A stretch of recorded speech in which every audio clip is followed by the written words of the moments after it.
Live on 20 News with Tammy King and Phyllis James, coming to you live from our studio in downtown Tucson. Is January 22nd. First in local headlines. All right. The legislation proposed by Governor Doug Ducey to address the opioid crisis would forbid doctors from prescribing more than 5 days' supply of pain medication in most cases. A draft obtained by the Associated Press shows that this is the first fill limit would require patients to see their doctors more often. The legislation would also limit the maximum dose doctors would prescribe to most chronic pain patients. Ducey's health policy advisors say that the legislation is still being revised and will likely be introduced by the legislator next week.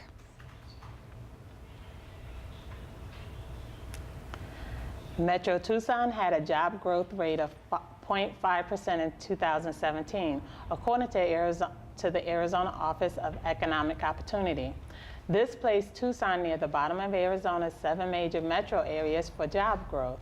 However, the region got a boost in December, adding 2,600 jobs in the 1 month, putting it second highest behind Yuma for the monthly rate of growth. Tucson's unemployment rate also rose to 4.2% between November and December. Arizona's unemployment rate rose over the same time. Bankruptcies rose among business in Tucson from 2016 and 2017 with a 9% increase. However, the number of bankruptcies was still lower than the over 8,000 filed in 2010. On the upside, Tucson's real estate improved over last year, according to the multiple listing service of Southern Arizona and the Tucson Association of Realtors. The median home sales price in December was $205,000, which was a 14.5% increase over the previous year. Most of the jobs gained in Tucson were service jobs, particularly food service and professional and business services. Natural resources and mining stayed flat over the year, while aerospace product manufacturing added 500 jobs. So that's good. That's good. That's a lot of jobs. Yep. A new claim was filed against former University of Arizona football coach Rich Rodriguez, who was fired last month due to sexual harassment allegations. Former administrative assistant Melissa Wilhelmsen filed an amended claim accusing Rodriguez and his wife of slander, defamation, invasion of privacy, and intention infliction of emotional distress.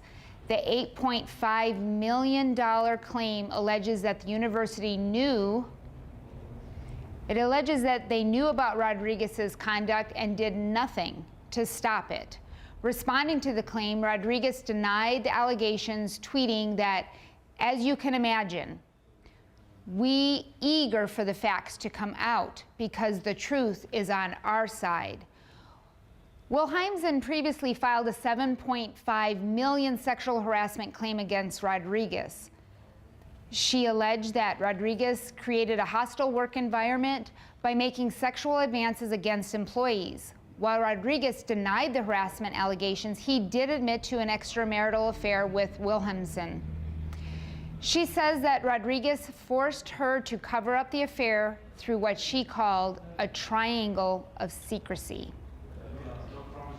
The entrance gate to Saurua National Park East was closed this morning as a result of the government shutdown that began on Friday. The park is allowing visitors to hike or ride a bike on the trails, although there won't be any park staff available. 53 employee wages have been furloughed as a result of the shutdown. 12 employees showed up for work today, but it's not guaranteed if they will be paid. Fort Huachuca is also worrying about the effects of the government shutdown, but they were able to remain open today. However, they say the commissary will have to close by Thursday if the government doesn't reopen. But if all goes well, it might not be an issue because the Senate announced today that they are close to reopening the government as soon as tomorrow. Senate Minority Leader Chuck Schumer said this morning that we will vote today to reopen the government after striking a deal with Majority Leader Mitch McConnell. The deal would keep the government open until Friday the 8th and involves a plan to address the DACA program, which provided protections for undocumented immigrants who were brought to the U.S. as children. The funding measure also includes a 6-year funding extension for the Children's Health Insurance Program, which provides health care to low-income families. The program was just about to run out of funding before the deal was struck. A group of left-leaning Democrat senators voted against the measure, claiming that it failed to get a real guarantee that DACA recipients will be protected. The group included potential presidential hopefuls Cory Booker, Bernie Sanders, Elizabeth Warren, Kirsten Gillibrand, and Kamala Harris. Former Maricopa County Sheriff Joe Arpaio filed an appeal to undo the contempt of court conviction that was later pardoned by the president. His appeal argues that the pardon made his case moot before the official appeals process began. As a result, Arpaio's legal team argues that his conviction should have been automatically removed. Arpaio also claims that the U.S. District Court Judge Susan Bolton refused to give the sheriff a trial by trial, and that her verdict was completely unsupported by the evidence. Arpaio was sentenced to 6 months in prison for disobeying a court order to stop his controversial immigration posse, which was accused of racial profiling. But Arpaio was pardoned by Trump before the sheriff served 1 day in jail.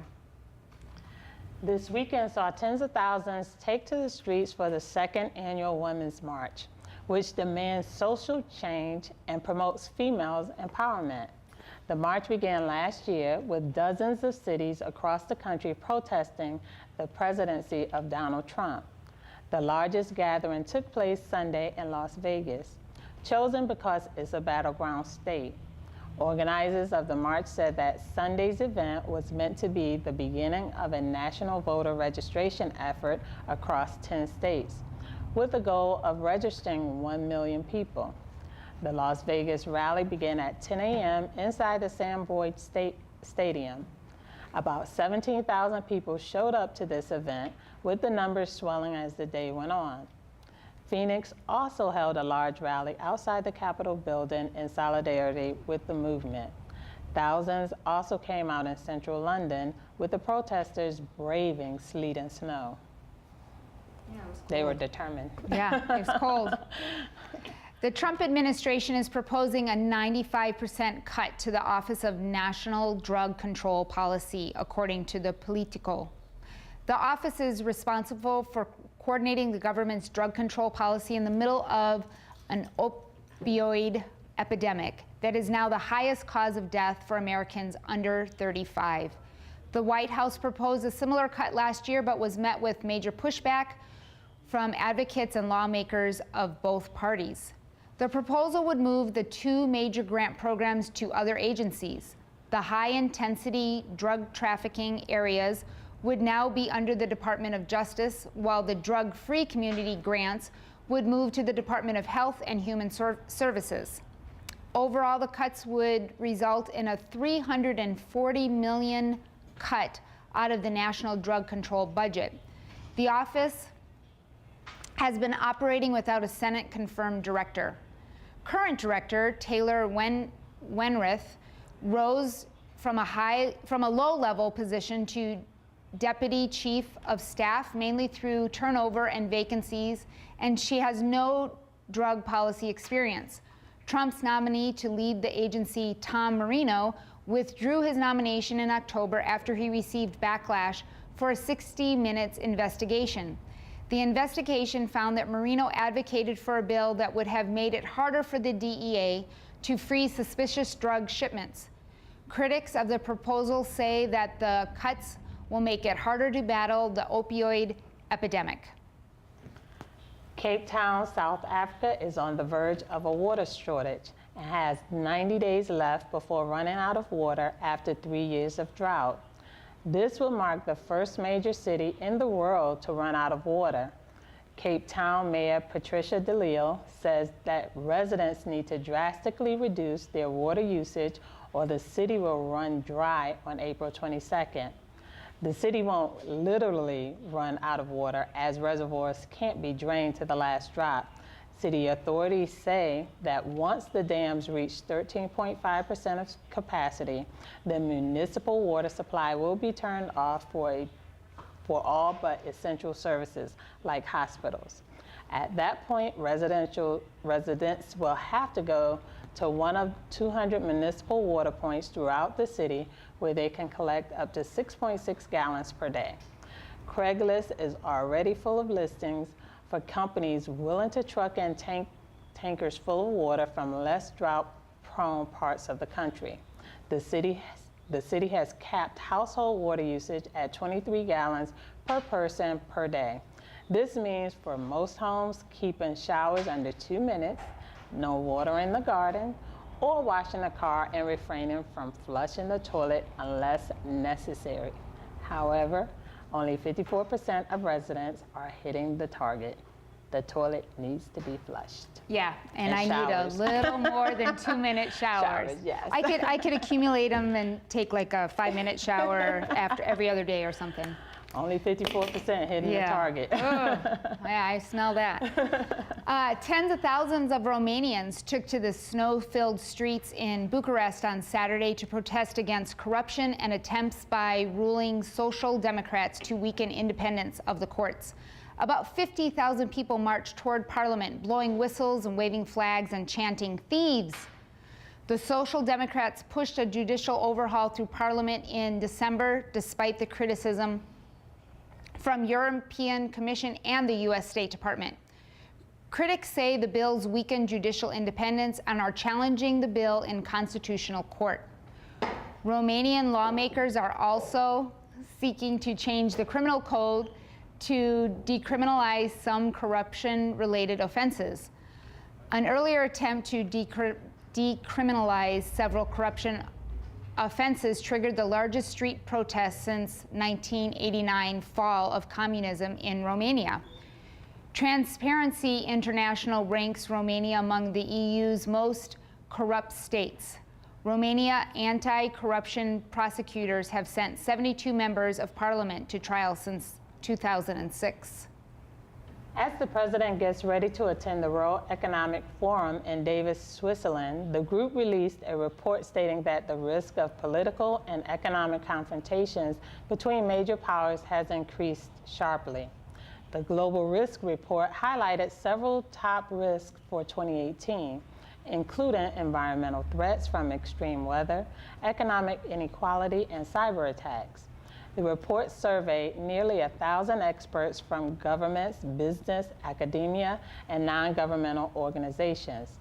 93% of those surveyed expect a worsening of political or economic confrontations between major powers in 2018, including 40% who believe those risks have increased significantly. 79% see a heightened risk of state-on-state military conflict. It cited a rise in charismatic strongman politics across the world. It said that political, economic, and environmental risks were coming faster due to a decline in support for rules-based multilateralism.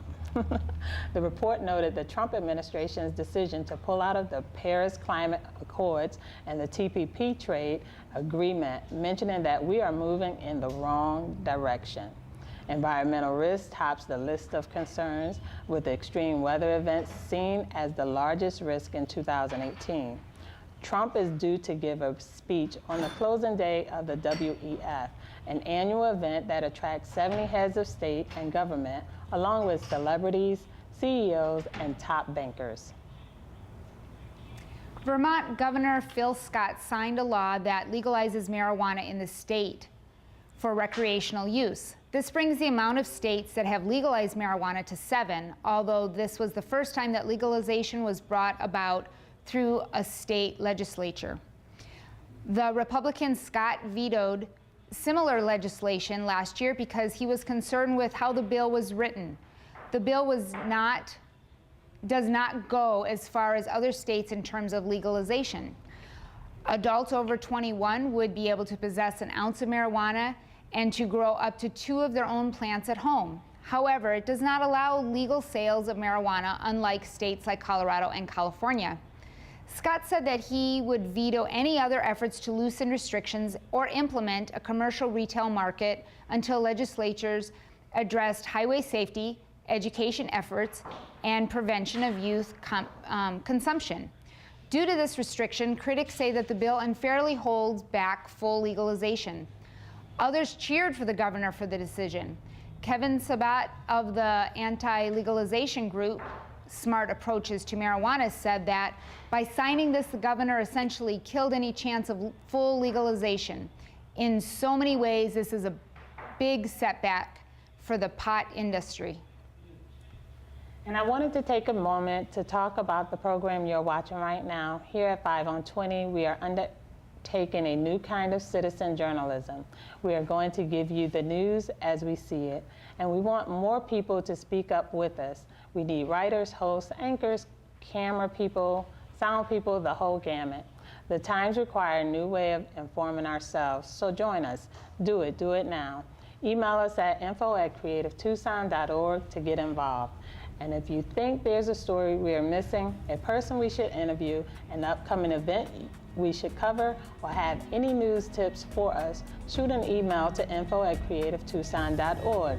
We are here for you, and we want to cover all stories from all points of view. So don't be strangers. Yeah, we were strangers a minute ago. We're not anymore. Yep. This was 5 on 20 News with Tammy King and Phyllis James. Be sure to like and share and subscribe to our YouTube account, and don't forget to follow us on Facebook, Instagram, and Twitter, and for all your latest Creative Tucson news and content. You can also feel free to get in touch with us at info@creativetucson.org. Thanks for watching. Stay creative, Tucson.